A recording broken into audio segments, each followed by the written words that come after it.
bienvenidas. Bienvenidas, comadres and friends, to our April 2021 teleconference. This is Karen Gonzalez, Las Comadres para las Americas Denver Book Club Coordinator. We wish you and your familias health, safety, and love. We continue to pray for all affected by the pandemic. We encourage you to put laughter into your life. Prayer and laughter help us relieve stress. Our April 2021 teleconference features a trio of wonderful titles celebrating Poetry Month, Children's Book Month, and a great novel. First, a bit of history about our book club. Our first book club gathering was in July 2004 in New York at Comadre Maria Ferrar's apartment. After a hiatus, it was restarted in March 2007. Comadre Johanna Castillo, at that time national organizer of the book club and former Comadres board member, said, "We are launching the book club to promote the work of Latino authors to every book lover, to bring our community to bookstores, and to support our writers. Now more than ever, we need to support our Latino authors. We encourage you to join our local book club in your city or time zone. We have clubs in 12 cities that are now meeting virtually. There is sure to be one that can fit your schedule. If your city doesn't have one, why not help us start one? For more information about our book club, visit our website at latinolit.com. We started these teleconferences, Reading with Las Comadres, in October of 2006. We are in our 14th year of sharing works by Latino authors with all of you. We created the Reading with Las Comadres teleconferences and book club in an effort to entice everyone to read more Latino authors, to learn about Latino roots and different perspectives on Latino cultures and heritage. Our book club and teleconferences are open to all, not just Latinos. We are creating a space for everyone to explore the Latino writer's mind and soul as portrayed through the written word, so please invite others to join us. We are very grateful to the publishers, University of Wisconsin, Atheneum Books for Young Readers, and Hanover Square for their support of this teleconference with free books. For more information about the authors and publishers, visit our website at latinolit.com. Our first author, Carlos Andrés Lopez, isn't it Carlos Andrés Goméz? Goméz, yeah. Okay. Will be interviewed by Julia Abrantes. Let's learn a little bit about Carlos Andrés. Carlos Andrés Goméz is the author of the memoir Man Up, Reimagining Modern Manhood. His work has been featured in numerous publications, including New England Review, Beloit Poetry Journal, and BuzzFeed Reader.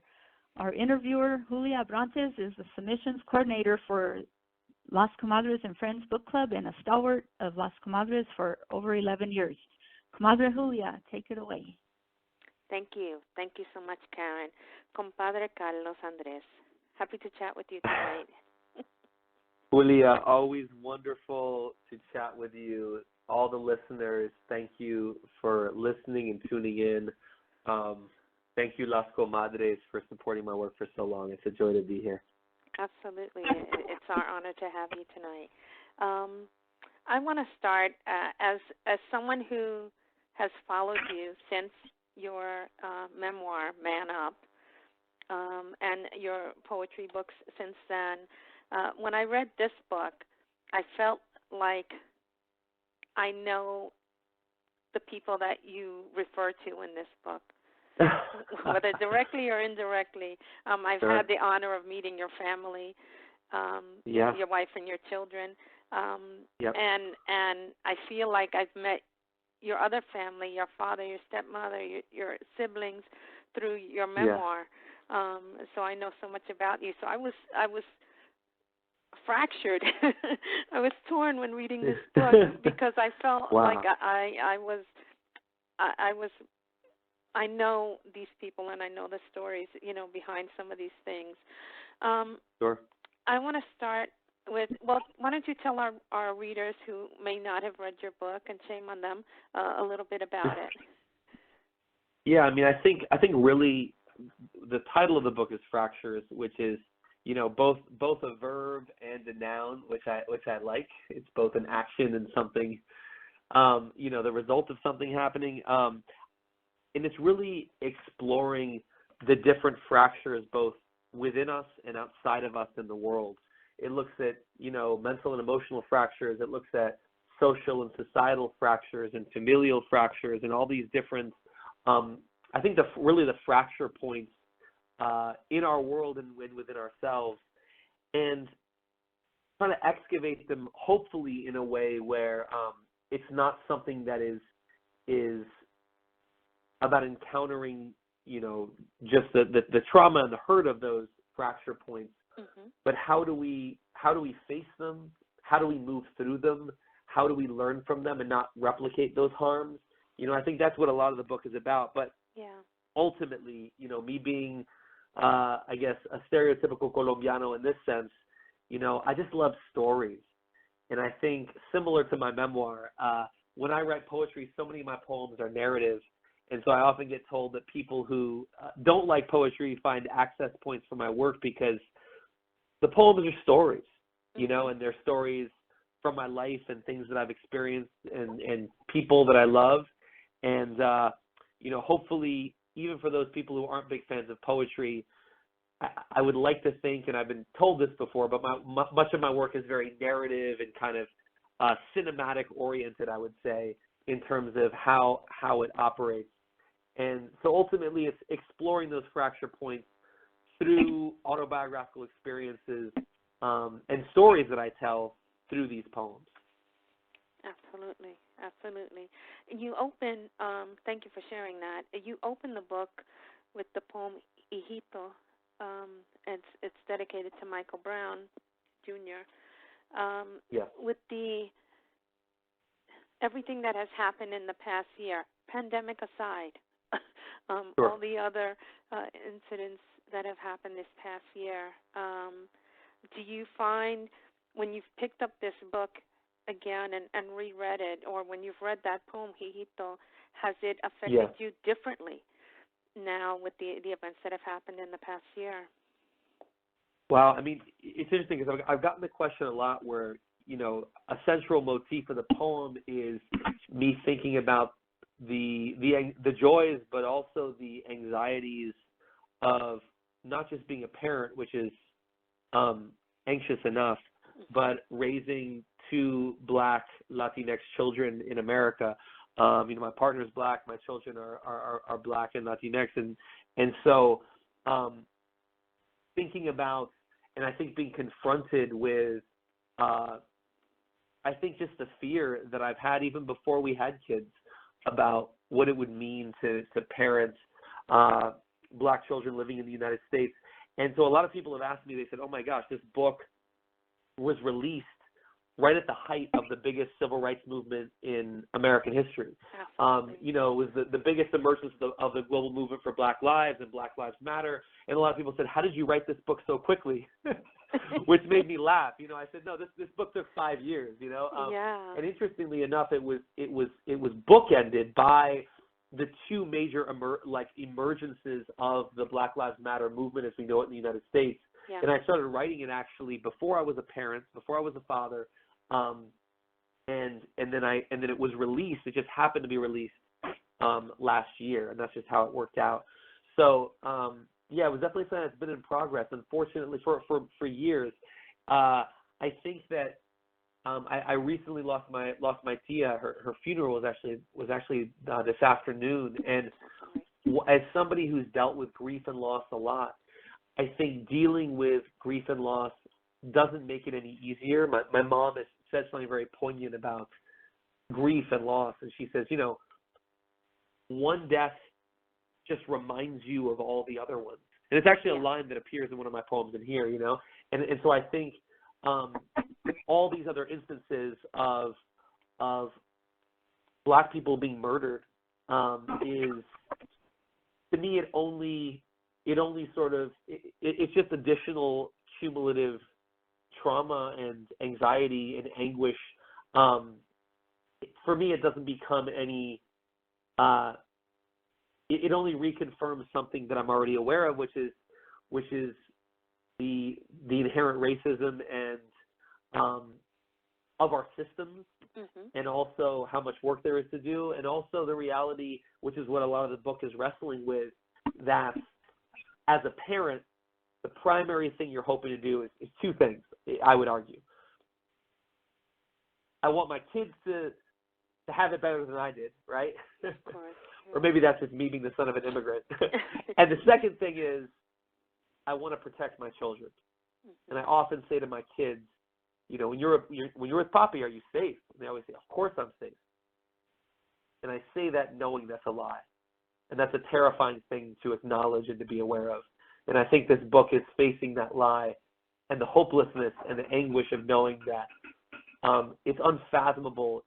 I can't put words to what it would be like to be, you know, the mother of Tamir Rice or the parents of Mike Brown, or, you know, the litany of people who have been lost and violently. And but I tell my kids that, and I'm going to do the work every day to try to keep them safe and to make it a safer world for everybody's kids. Absolutely. I mean, as I said, when I read this book, and I like to, especially when I'm going to interview the author, I like to read the book right before. So while I did read that. Originally, I like to read it so that it's fresh in my mind, and the questions just come to me. So when I read this, you know, going through everything that has happened in society these days, I was just like, oh my gosh, you know, how did you know? You didn't know, but the words were inside you. And these words, like you said, even though you did some of these poems 5 years ago, before you were even a father, or before the incidents, you know, all these Black Lives Matter has happened, you know, the incidents of Asian hate and violence against Asians. I mean, and just all around of Black, Indigenous people of color, everyone that has been suffering. But these poems still touch so many people, so many ways. One thing, well, two poems stuck out at me. One I'm going to have you read to us in a little bit before we go. But the second one, which, like, I was like, what? Was Mein Kampf has better reviews than 100 Years of Solitude. I was like, wow. What made you pull this together, or what made you, you know, go on to Amazon to look at 100 Years of Solitude, and then this popped up? So interestingly enough, you know, we first connected when my memoir came out, right, in person. So it was released in 2012. And when I was on the book tour for that, I actually was doing a book event in Chicago, and the person who was taking me to the show, she was like taking me around to all the shows and helping me, like the on the ground publicist or whatever.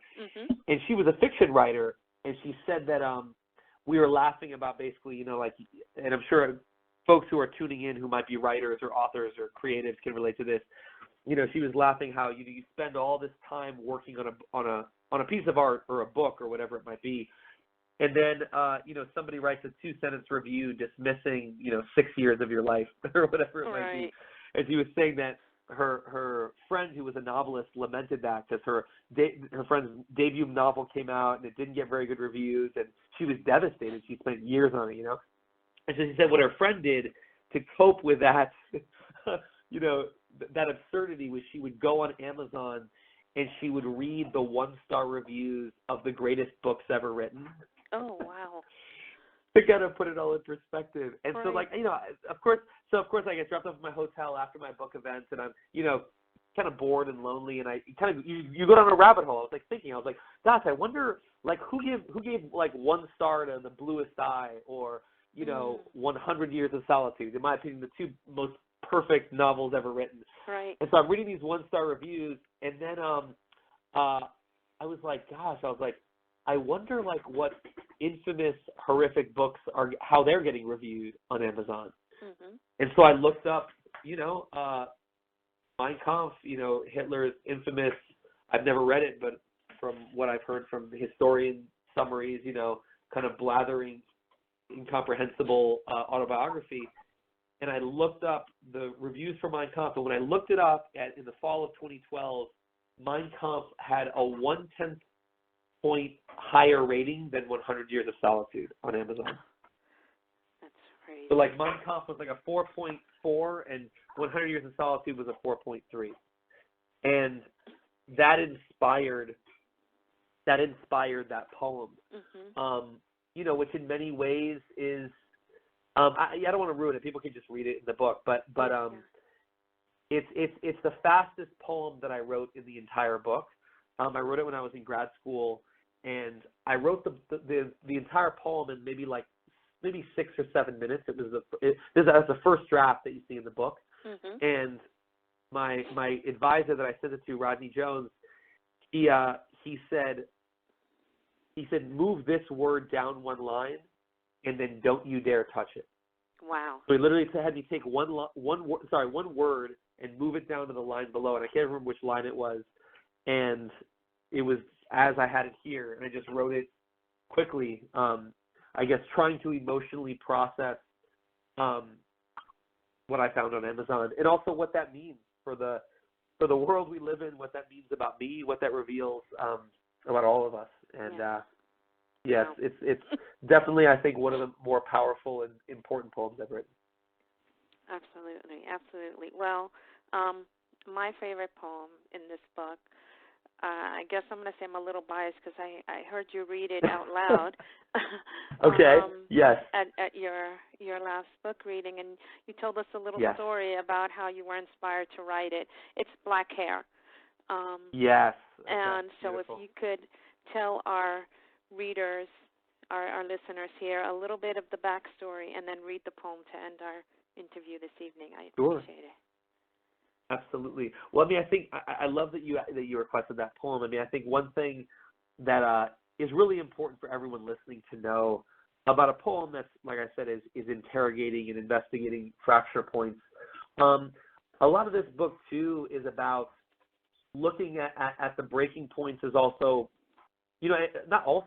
but breaking points as possibility toward the world that we most hope for.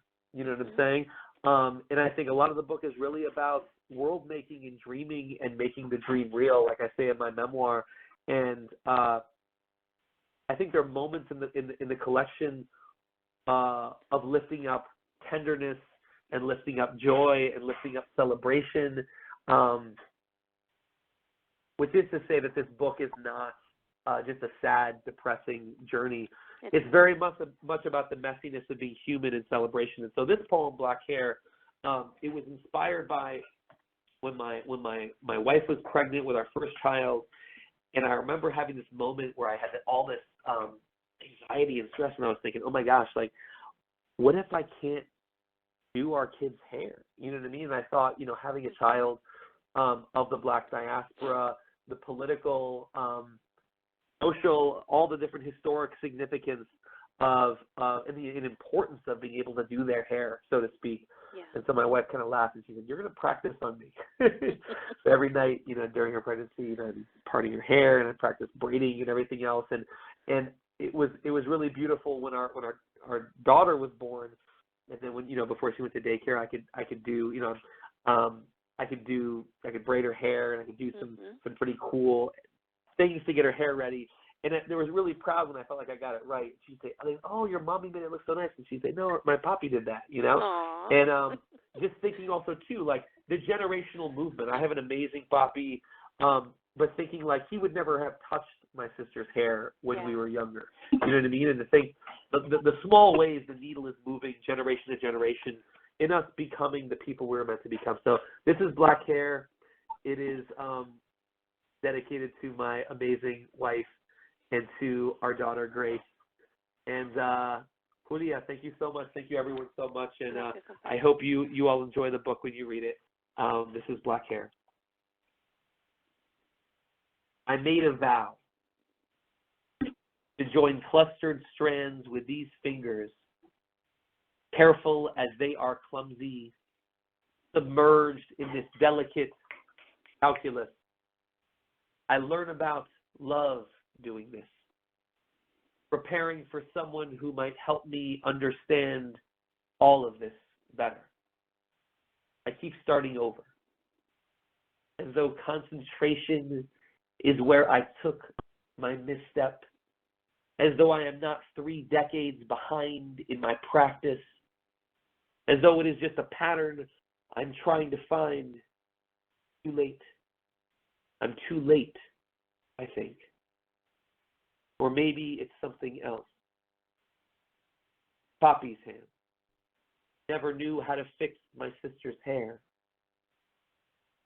So I tend to each thick onyx strand like I'm mending her favorite cardigan, as though my calloused hands might coax and shape anything into an ordered grace.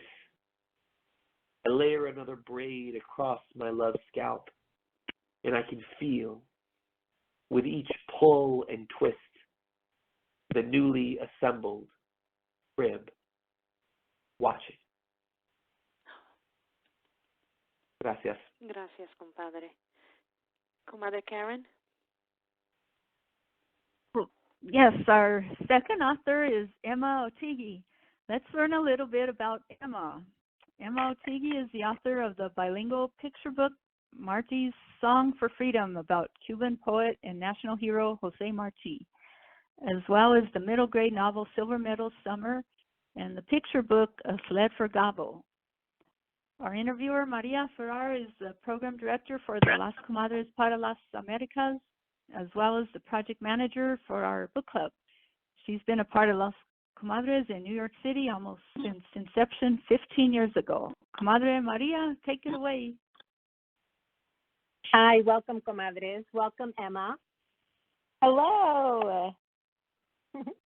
We're so glad that you were able to join us today. Thank you so much. We have to tell you that we love A Sled for Gabo, and we love how A Trinea para Gabo was published simultaneously. Was that at your request, the two editions? Yes. Yes, it was. It's something that when my agent, Adriana Dominguez, who Maria, I think you know, and Julia knows as well, when we were submitting this book to publishers, a real priority was that it would be available in both English and Spanish to readers. And the translation, Un Trineo para Gabo, was done by Alexis Goméz, who's a fabulous translator. And so it really worked out well. And it was a real consideration, the fact that the editor was so supportive of the Spanish edition. Certainly meant a lot to me as somebody who, was raised bilingual and is now raising my daughter bilingual. I really wanted there to be the edition, the book to be available in both languages. No, that's wonderful. That's a wonderful triumph for you, for the editor, for all of us. Very nice. We know that this is your first fiction children's book. Yeah. Can you tell us who inspired Gabo? Yeah, so Gabo it's so funny because I was just Zooming with the real Gabo in my life's class earlier today. So I am the madrina to my nephew Gabo. If you read the book, A Sled for Gabo, you'll see that there's a madrina and a tío Tim. I'm madrina and my husband is tío Tim. And Gabo, my godson Gabo, when he started preschool, he's Gabriel, we call him Gabo, and when he started preschool, my sister says the first day she went to pick him up, he got swarmed by kids being like, what kind of name is that? What's that language you're speaking to your mom?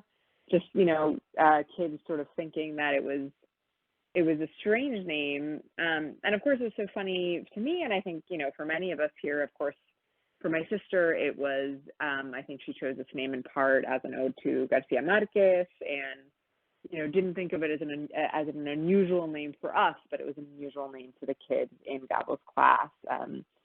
And I thought a lot about that and how there isn't a children's book with a character named Gabo in that, and how we don't see those diverse names and those different names, or the names that we don't associate with, the dominant culture in books enough. So I wanted a book about Gabo, and Gabo himself is somebody who, just like the Gabo in the book, is a little bit shy, but I think also has some really special gifts of character that help him connect with other kids despite that shyness. So that was really just the seed of, the character in the book. And what's so funny is that in a school visit recently, I was visiting a school.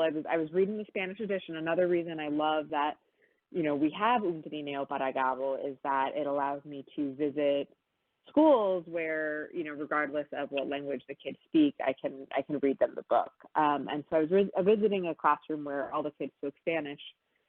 And I was, the school visit was, I don't know if I was reading, I was speaking English, we were speaking Spanish. So cambiando mucho. We were sort of switching in both languages. And a little boy unmuted himself. We were on Zoom, of course. And the little boy unmuted himself. And he said to me, it was so funny. He said, "You might not know this." And I was like, okay, what's coming next? And he said, "But Gabo is actually a nickname for Gabriel." And he said, "And I'm Gabriel, and my mom calls me Gabo, so this book is really sort of about me." And I loved that because it was like exactly the reason I wanted there to be a book with a character named Gabo. And it was so beautiful to see a child making that connection. And I love that he was like, "You might not know this." And I think it really speaks to the way sometimes we don't even, this was a school where, this is a classroom where, all of the kids were speaking Spanish, and that little boy still didn't feel like his name was being acknowledged or seen as a name that has a history and a meaning and a significance behind it. And that a Sled for Gabo really gave him that space. I loved that comment. Yes, that recognition that he's represented. That's his story. Yeah, yes. Exactly. Now, we also know that you wrote a middle grade children's book, Silver Meadow Summer. Yep. And I've been reading everywhere that there's a pen pal program for the summer going on. Can you tell us about that? Yes, thank you for asking, Maria. So Silver Meadow Summer is a book for kids 8 to 12. So I always say it's like 4th, 5th, 6th grade is the perfect sweet spot. 7th grade, 3rd grade, depending on the reader, I think could work as well. And over the summer, I am doing a pen pal club. So if you have a library, a summer camp, a homeschool group, a church youth group that's looking for a book, reading is doing a book for the summer. If you read Silver Meadow Summer, I am offering a little pen pal club to all of the kids who are reading it, where they'll get letters from me, and if you choose to receive in print rather than digital, I'll send you bookmarks and stickers, and it'll just be a fun chance to connect with an author, not through Zoom, which I think we all will like to have the chance to do. So if you are interested in that, if you run a summer reading program, if you go to otheguy.com/club, you can sign up to be my pen pal for the summer. And I'm hoping to connect with lots of kids and young readers that way. Oh, that's wonderful. Yes. Pen pals. I when I was in school, that was one of our assignments. You had to write to these other kids. I think mine was in London or something, and you had to write to them, and it was great, and then you learn about the stamps and you learn about the cities. Oh, it's wonderful. Does this mean that there's going to be a sequel or anything for Silver Meadow Summer? There's not a sequel to Silver Meadow Summer, but I have a new book for kids that same age, that like 4th through 6th, 7th grade reading level. I have a new book coming out next year called Sofia Acosta Makes a Scene. So for kids who are enjoying Silver Meadow Summer and liked it, there's another book for kids that age coming next year. Yes, that's going to be one of my questions, so that's wonderful. Now, I know that Sofia is Cuban, and she is a ballerina. So was she based on you? Yeah, well, it's funny. She's based on me because I grew up in a Cuban-American family, just like Sofia Acosta in this book, Sofia Acosta Makes a Scene. But like Sofia, I was not always so great at dance. And I think this is something that's emerging because Meg Medina, of course, just published, the sequel to Mitzi Suarez Can't Dance, which I think is, it's so funny to me. I think there's this stereotype of Cubans that because the Cuban musical tradition is so rich and important, everybody thinks all Cubans have like amazing rhythm. And And I was not born with amazing rhythm. And I did do ballet as a kid because my sister did it. And I was never very good at it. So I think, like Sophia, I experienced that sense of ballet being a big part of my life growing up. I did ballet my entire, I was always in ballet class. And yet it wasn't really my thing at the same time. And so I think that a lot of kids who are kind of trying to figure out like what their thing is going to be and where they fit in are really going to identify with Sophia, because it's pretty funny. She's trying so hard to, do well in the Nutcracker and be a dancer like her, her parents were dancers, her sister's like this, amazing ballerina. And it's just not her jam. And the book is in many ways about her becoming okay with being who she is and not, who her older sister is, as well as also learning a lot about immigration, the history of Cuban immigration and Latino immigration more broadly, learning about her privileges as the privileges that she has as a Cuban American where immigration was concerned for her family. So Sophia does a lot of growing up in the book. So that's Sophia Acosta Makes the Scene, coming next year. That's wonderful. Yes, because all those, I know a lot of your books, and that you intentionally write about the Latino experience and the immigrant experience, and, which is all wonderful because, like Little Gabo, we want to be representative. We want to have a book that's about me. And not that I'm a ballerina like Sophia, I suck as well. And it took, because sometimes a little kid does not have a choice. Your mother puts you in ballet and you're going to ballet and that's it. And it may take like a year and a half before your mother realizes that you really suck and she's wasting her money so she moves you.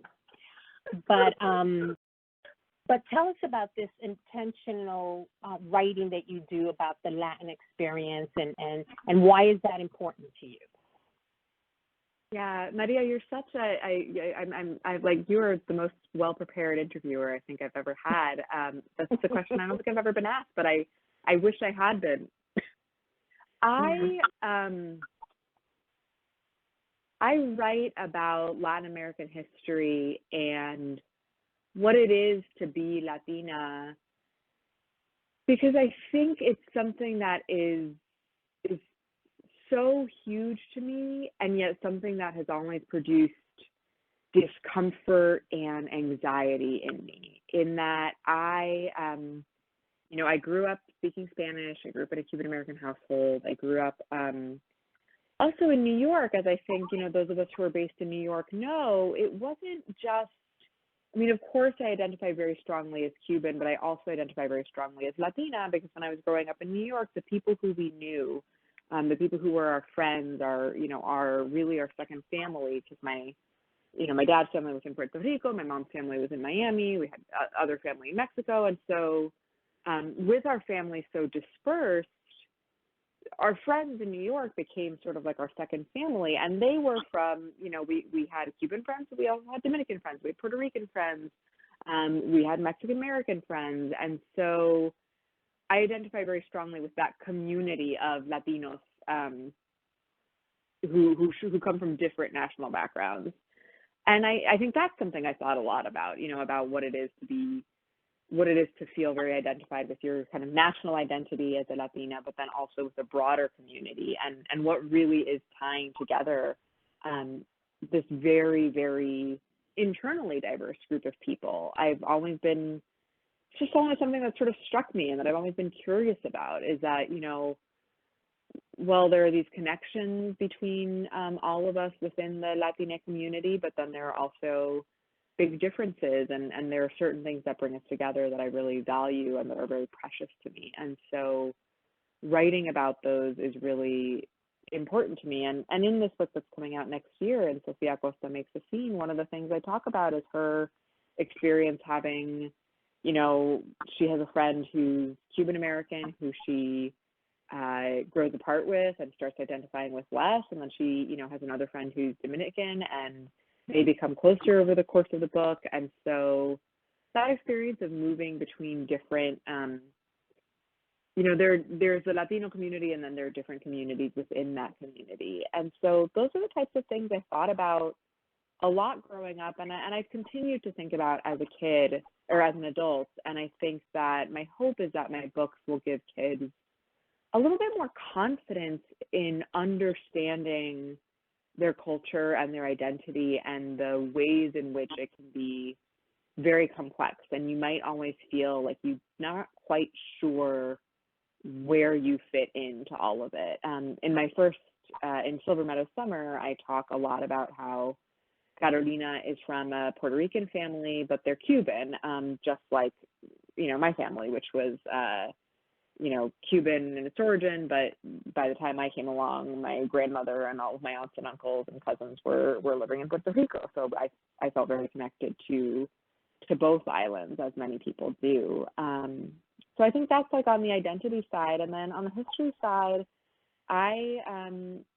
when I was, earlier in my life, I went and I got a PhD in history, and I studied, colonial Latin America. And I thought I was going to be a history professor, but what I really loved to do was write. And so I started writing books about, like Jose Marti. I started, of course, I wanted to write about Jose Marti. I'm writing other, working on other work now about Latin American history. And what I realized was that I wanted to do creative writing. I wanted to be writing fiction. I wanted to be writing in a poetic voice. I wanted to be writing for children. Before graduate school, I was a teacher. I wanted to keep working with children. But I still cared about the history. There was a reason I studied that history. And again, it all comes back to wanting kids to have a sense of their own place, like their own grounding. No, that's beautiful, and we're thankful. Our children are thankful, and I know that mothers around the world are thankful for the advice and the mirror that you shine in front of us, to show us that we can be in the story, and it is our story. So one last question, really quick. I know that that you've been involved in some of the kids lit festivals and stuff like that, and I saw that you also give free one-on-one writing consultations for anyone who's interested in writing a children's book and stuff. Is that part of you're wanting to get other Latino authors to also write books, to also do their representation? Yeah, so I've been offering the last few weeks, and I'm going to be doing it for a few more weeks. I've been offering free one-on-one calls, partially because people reach out to me all the time. And, I think as we all know, sometimes with our inboxes being so overloaded, I can't always respond to people who reach out to me and ask me about, their writing ambitions or their writing plans. So I finally just set aside some time in the calendar, and I said, okay, for these few weeks, I'm going to, make my time available where people can book an appointment to talk to me, and I will give them that feedback on their work. And I encourage as many Latina or Latino or Latine writers to reach out and book an appointment for these next few weeks while I'm offering them as possible, because that is such a special connection. Through the Highlights Foundation, actually, I mentored 2 Latina authors for the last 2 years. I worked very closely with 2 mentees, and that was such a rewarding experience for me. And it's also so beautiful because they're both Latinas, and they're both writers who now I have as colleagues because they have done so well. And one of them has her first book coming out soon, and so it becomes people who I mentored. But then now I was just texting with one of them today. I can turn around and text them and say, oh, I'm stuck in this place in something I'm writing, and we can have that conversation. So I think that colleagues are very important when you're a writer, having those people who you can bounce ideas off of. And I think often for Latina writers, we don't always have somebody who can understand our perspective. And so in some ways, mentoring aspiring writers has really helped me kind of create those colleagues and community for myself. And I also offer, I'm also offering a writing course. So that's also something where if you reach out and book an appointment, I'll tell you about the course I'm offering. It's very, very small, and it's just a few writers, and we're working together very closely, very supportively. So yeah, I'm really hoping that there's been so many amazing new books by Latina authors coming out in the last few years, and I just want to see more. And I think there are specific communities within the Latina experience that we really need more of, because there are certain national groups that we're not seeing represented. There are certain indigenous communities we're not seeing represented. We're certainly not seeing enough Afro-Latinx books. So there's so much more we have to do in addition to uplifting what's already out. No, and we really, really appreciate that you are there for us and creating this community for us. And, you know, your books are lovely. Gabo was so lovely. It was, you know, the kindness and everything. It was wonderful. So we want to thank you for being with us, and we want to wish you well, and we are looking forward to meeting Sophia. Gracias so much. And thanks, everybody, for inviting me. Okay. Julia? Gracias. I plan to contact Emma. I have a children's book. Anyway, our third and final author for this evening is Michael Zapata. Let's learn about Michael.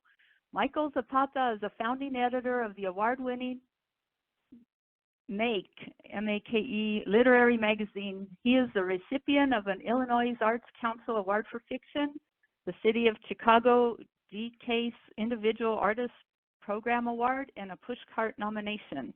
As an educator, he taught literature and writing in high schools, servicing dropout students. He is a graduate of the University of Iowa and has lived in New Orleans, Italy, and Ecuador.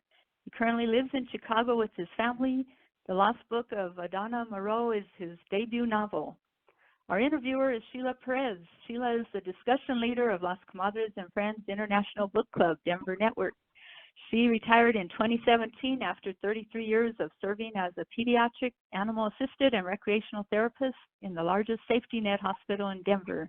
Currently, she and her service dog, Nika, work part-time supporting elders in community.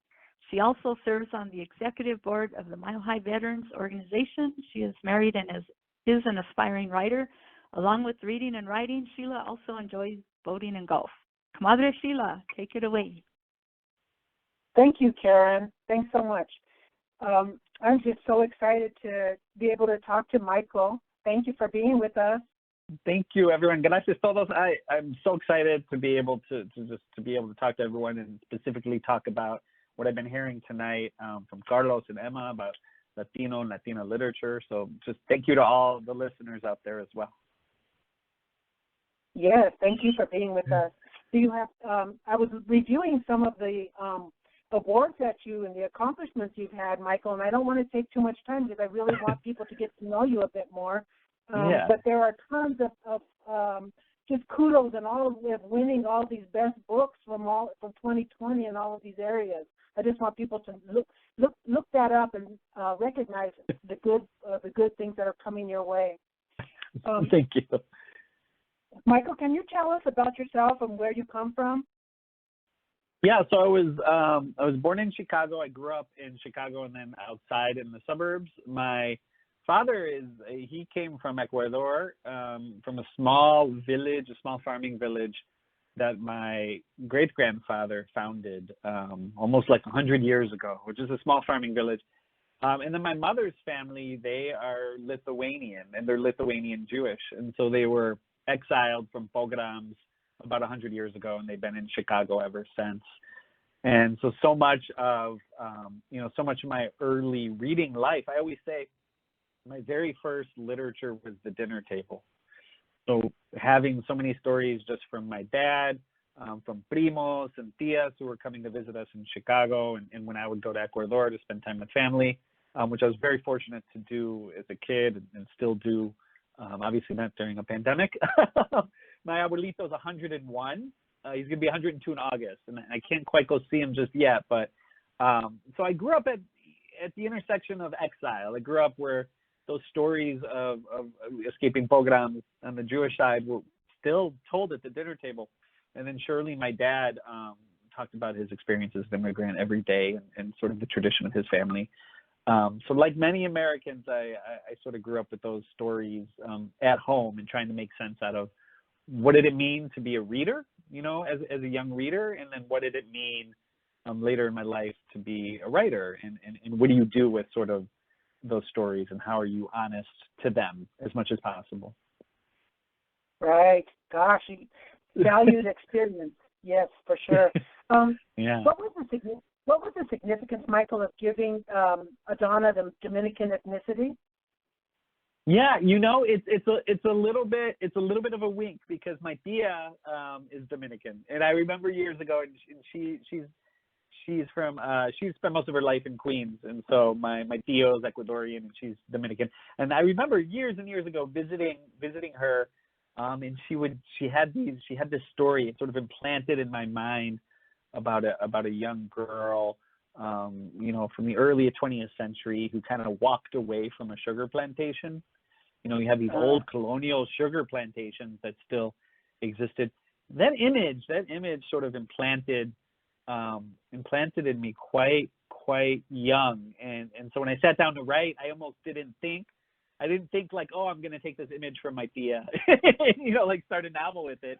It just felt to me like a perfect encapsulation of exile. And the novel itself starts out with a young Dominicana who, after the invasion of the American Marines, she loses her parents, and she ends up in New Orleans.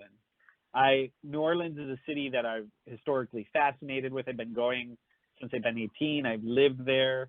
And so what I found going to New Orleans so much was that it was really felt like the most northern Latin American city.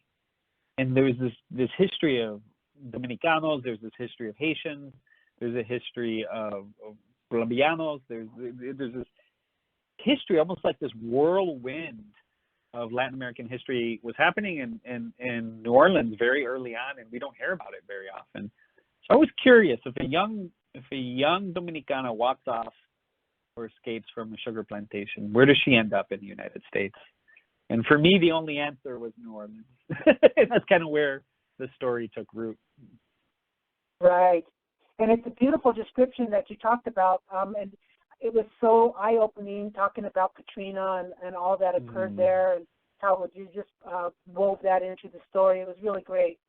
Thank you. So one question that came from some of the people, the Comadres groups, was why did Adana destroy the manuscript of A Model Earth before dying?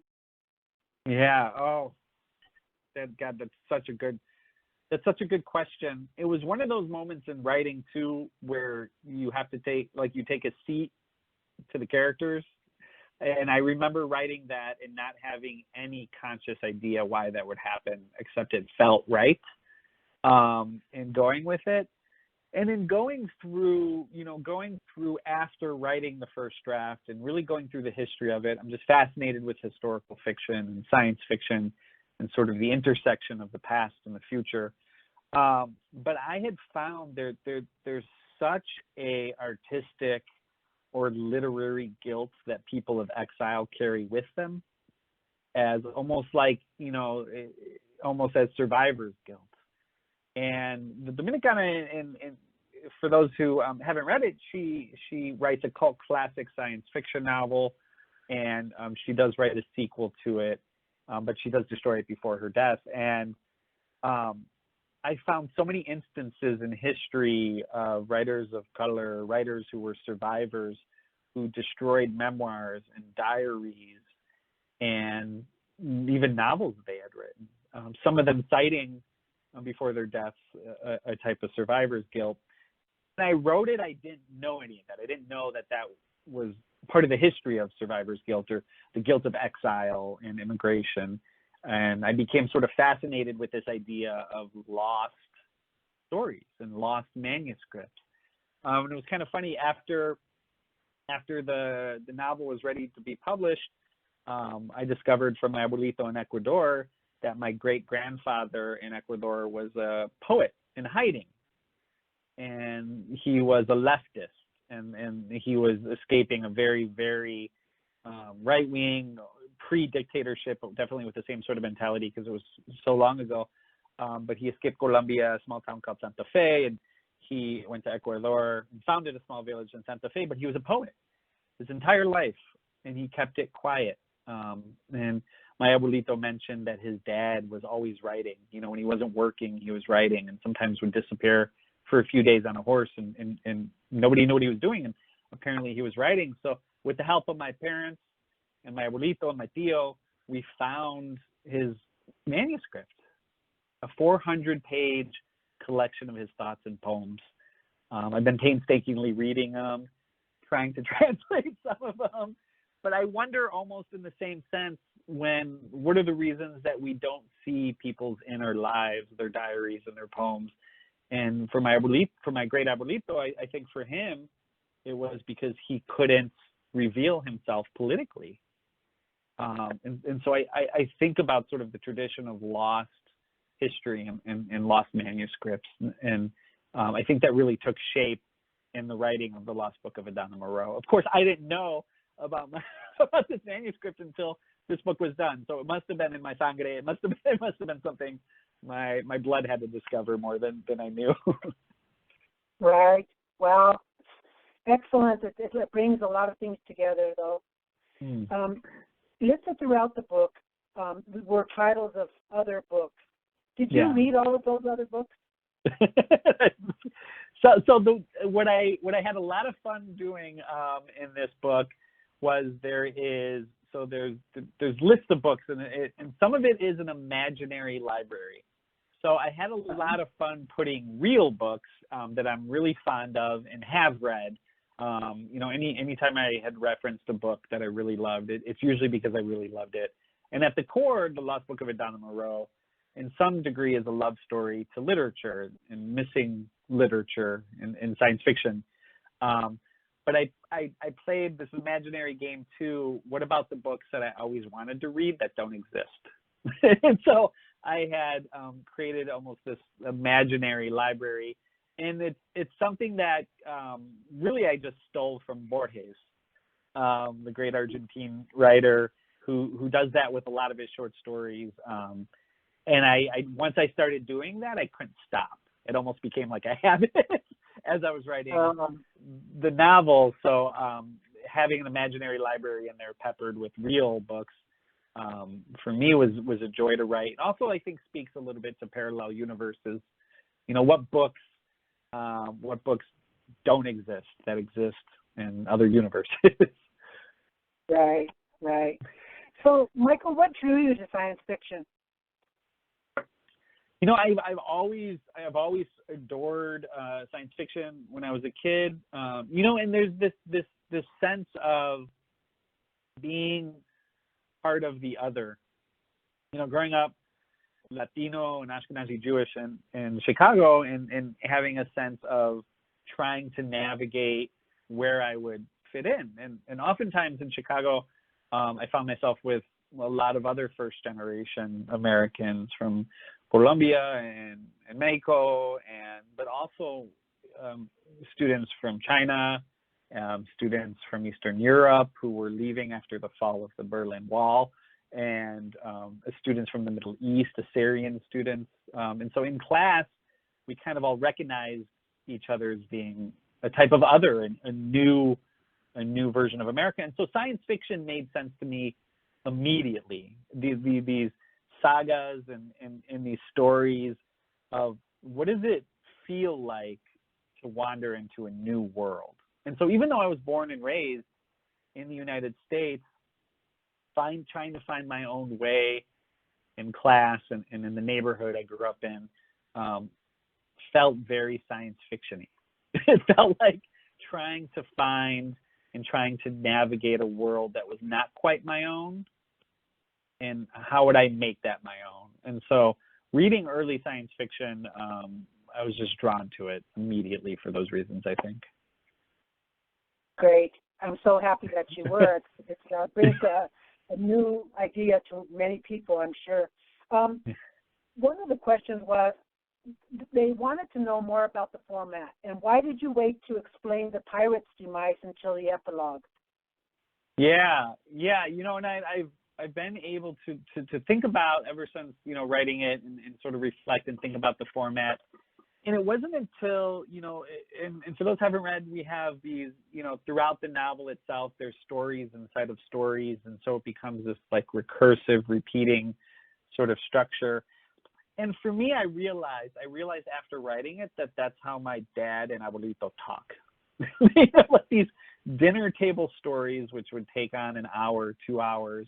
And embedded in those stories are a lot of tangents and sort of inviting other people's stories into it. And it became, for me, this oral tradition that was fully formed at the dinner table, in which stories inside of stories became a kind of structure. And I wanted to, in the writing, I wanted readers, and surely myself, because that's the way I first understood how stories worked, to replicate that. And is for the pirate's demise and waiting that for the epilogue, it was a really tough decision, and I wanted to stay true to the fact that even though the book itself, The Lost Book of Adana Moreau, is a record of sort of forgotten histories, there are histories that are completely erased. And similar to how Carlos was saying in the very beginning of this wonderful night, that we are in the middle of one of the greatest civil rights movements in American history. I thought about that a lot, and I thought about for how African and African Caribbean and Afro-Latinos, how too much of our history has been displaced or lost. And the pirate himself is a part of New Orleans history that I became fascinated with, as far as Black and Latin American pirates who had a 300-year tradition that sort of ended during the Great Depression, of smuggling and piracy. But it was an avenue of escape hundreds of years ago from servitude in the Caribbean and from slavery in the Caribbean and the United States. And so we have at the end this demise, this reveal of a small part of that history that gets displaced. In a more very personal way, the book itself is dedicated to a very close friend of mine who passed away some 15 years ago, Matt Davis. And like me, he was biracial. He was half Black and half white. And he was just a very close and dear friend of mine. And the book itself, when I set out to write the book, was for him. He was the one reader I had in mind. He was in a punk band. He's famously, there's a documentary called Afro Punk. I suggest to readers, if they're interested in this period of time in history, and definitely of Afro and Latinx influences on punk rock music. And for him, the loss of him, and we have his history, thankfully, but dedicating the book and the full story was for him. And for me, that felt like a closure that both of us could have, even though he's not with us anymore. That's really, really a nice gesture. That's really a sweet thing. So tell us, what's in the works? Can you share any upcoming adventures? Yeah. I'm just digging into. So I've been home during the pandemic with my two kids. I have two toddlers, Rafael and Matias, and so things going slowly back to normal. I have been working, starting on a book tentatively titled The Census Taker, but set in the future, largely about a Ecuadorian ecologist who does work in the Amazon under what we all know is happening, sort of ecological collapse. And so it follows her life and then the life of her son, who ends up in a Black site prison in Chicago in the future. And I'm excited to have some of those pieces together. But what is really exciting for me right now at this stage, what I've been doing is reading a lot about sort of indigenous culture in Ecuador. Ecuador is so diverse. There's so many indigenous languages. And my grandmother, she was Quechua, and so I've lost that language. I don't speak Quechua. But doing that research, and there's this really wonderful book I'm reading called How Forests Think, and it's about sort of the anthropology of the Amazon. And so I'm just excited. I really love to do a lot of research before I write, and I'm sort of in that frantic, exciting stage of researching the Amazon.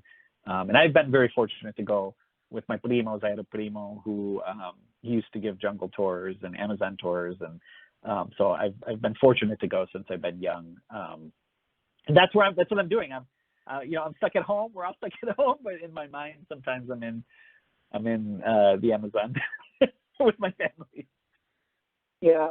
Well, you know what? I'm going to tell you, your research really shows. I can tell you it's really beautiful to read the story, and I'm so excited that this is out and people have the opportunity to read this lost book. Can we hope to see this book as a movie or a series? Is there anything like that up? Let's keep talking about it. I don't know. I think I haven't as of right now. As of right now, there's nothing. There was some interest before the pandemic, and I think the pandemic kind of stopped or slowed a lot of things. But there was interest before the pandemic, and thank you for asking that. I actually started. Funny enough, before I started writing novels, my first love and the first thing I wrote was scripts for theater and some film scripts. So I'm always thinking of how those worlds sort of interact, but fingers crossed. And if not, we're going to write more books. Sure. Yeah, well, you're good at it, so let's go. Thank you so much. Thank you so much, Sheila. Sure. It's been a pleasure. I really do hope that everybody gets an opportunity to read the book and enjoy it as much as we did. Gracias. Gracias, Sheila. Gracias. Comadre Emma, Sheila, Maria, compadres Carlos Andrés y compadre Michael. We are so grateful for the insightful interviews and for spending time with us this evening. We enjoyed the sharing of perspectives and insights from your work and your life. We truly treasure the opportunity to learn about you, and we feel more connected to you. We thank University of Wisconsin Press, Hanover Square Press, and Atheneum Books for Young Readers for their support of this teleconference and for their generous gifts of books for winners of early registration. We thank our audience for taking the time to join us for this teleconference, and thank you for those that submitted questions. We'd like to thank Comadre Maria Ferrer for the media coordination and Twitter chat, and to Comadre Dora Abreu for the web work that she does for us. Without this volunteer leadership team, this book club and all the associated work would not happen. Please remember to support our authors by writing a review of their books on sites like Amazon, Goodreads, Barnes & Nobles, etc. Those reviews carry weight with the publishers as well as with other readers.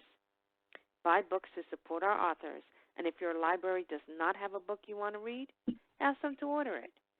And please, attend your local book club meetings. Bring a friend or two. Remember, it's open to everyone, men and women, and not just Latinos. This coming May, we will feature the two Gabrielas as our selection.